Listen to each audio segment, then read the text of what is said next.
अच्छा, DC Motors के बारे में ना हम इसकी 5 चीज़ें डिस्कस करेंगे। इसकी स्टेबिलिटी क्या होती है, क्लासिफिकेशन क्या होती है, क्लासिफिकेशन हम इसकी ड्यूटी के लिहाज से चेक करेंगे, और सिलेक्शन के लिए हमें क्या क्या चीज़ें हैं या चॉइस करने के लिए कौन सी चीज़ें ज़रूरी होती हैं, और मोटर के स्पेसिफिकेशंस में क्या क्या चीज़ें होनी चाहिए।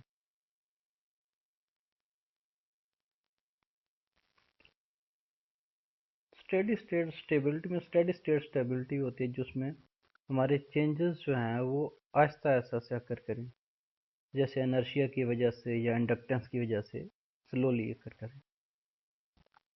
ट्रांसिट वो होती है जिसमें से एकदम सडन या फास्ट रिस्पांस आए, लेकिन ट्रांजिट रिस्पांस को हम लोग निगलेक्ट नहीं कर सकते।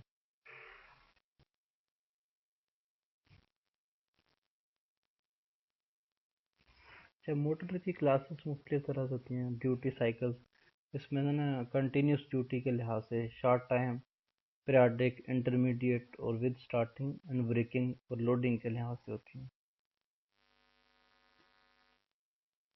कंटिन्यूस ड्यूटी यह है कि मोटर मोटर इतनी देर के लिए चले कि वो अपने स्टेडी स्टेट टेम्परेचर तक पहुंच जाए।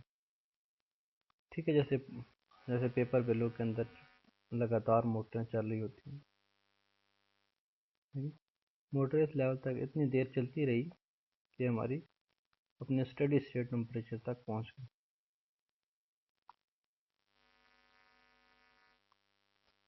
शॉर्ट ड्यूटी टाइम होता है कि जिसमें हमारी जो हीटिंग टाइम है वो मच लोअर देन दी कूलिंग टाइम, मतलब इसमें हीट होने में टाइम जो होता है वो ज़्यादा लगता है as compare to cooling time. देखें, आप एक मोटर को थोड़ी देर के लिए चलाएंगे, से अगर 1 मिनट के लिए चलाया तो 1 मिनट में वो गर्म तो हो जाएगी, लेकिन वो 1 मिनट उतने टाइम में ठंडी नहीं होगी, है ना। थोड़ी देर के लिए आपने मोटर चला दिया तो उसका स्टार्टिंग में जो हीटिंग टाइम से कूलिंग टाइम ज़्यादा होगा।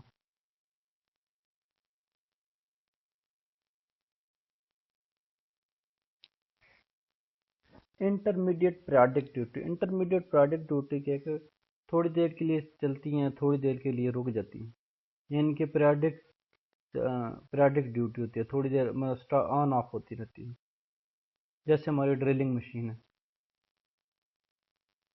थोड़ी देर के लिए ऑन हुई फिर ऑफ हो गई, फिर ऑन हुई फिर ऑफ हो गई, लेकिन उसमें टेम्परेचर राइज करता है, थोड़ा लो होता है, फिर दोबारा राइज करना शुरू करता है, फिर लो हुआ फिर दोबारा राइज करना शुरू कर दिया।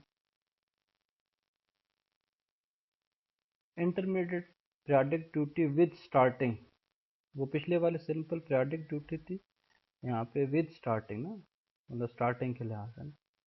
अब इस केस में देखें, थोड़ी देर स्टार्ट हुआ फिर रन हुआ फिर रीसेट हुआ, रुक गया, फिर स्टार्ट हुआ फिर रन हुआ फिर रीसेट हुआ। अब यहाँ पे टेम्परेचर के अंदर वेरिएशन ज़्यादा है। यहाँ पहले टेम्परेचर राइज ज़्यादा था, फिर थोड़ा डिके हुआ, फिर जब मोटर रेस्ट में चली गई तो ज़्यादा डिके हो गया, फिर दोबारा इंक्रीज करना शुरू हो गया, और फिर इसी तरह डिके होता गया। Intermediate with starting and braking, braking के लिए हम क्या करते हैं, थोड़ी अपोजिट साइड पे फोर्स अप्लाई करते हैं। तो हमने इंटरमीडिएट ड्यूटी से स्टार्टिंग वाला यही वाला कॉन्सेप्ट यूज़ किया, लेकिन ब्रेकिंग में हम यहाँ पे अगले केस में विद स्टार्टिंग एंड ब्रेकिंग में हम अपोजिट साइड पे थोड़ी सी ब्रेक लगाएंगे, अप्लाई किया।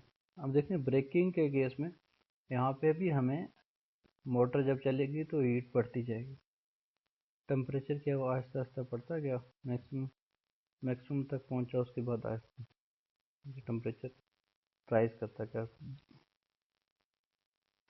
टेम्परेचर के अंदर वेरिएशन है। विद इंटरमीडिएट पीरियोडिक लोडिंग, इसी तरह हम intermediate continuous duty with intermediate, अगर हमारी मोटर कंटिन्यूस चल रही है लेकिन उसके ऊपर जो लोड है वो पीरियोडिक आ रहा है। इसी तरह कंटिन्यूस ड्यूटी है, फिर कुछ देर के लिए स्टार्टिंग है, कुछ ब्रेकिंग है। कंटिन्यूस ड्यूटी है विद स्पीड चेंजेस वेरिएशन, के स्पीड के अंदर हमने चेंज करना। ठीक है, आखिर वाले तीनों कंटिन्यूस ड्यूटीज हैं। इसमें पीरियोडिक लोड हम लोडिंग करते हैं, दूसरे वाले केस में हम क्या किया है, स्टार्टिंग और विद स्टार्टिंग एंड ब्रेकिंग कर रहे हैं।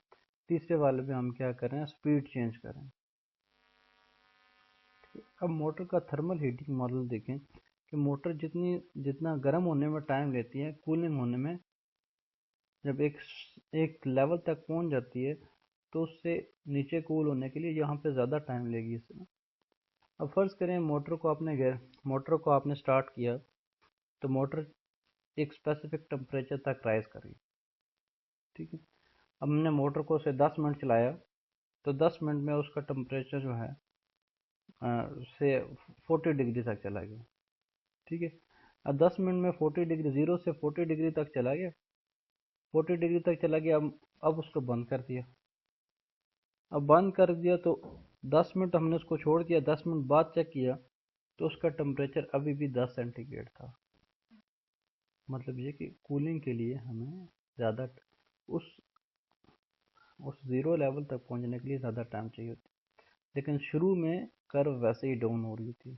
40 से लेकर से 20 तक आपका वैसे ही कूल होगा जैसे हीट हो रहा था।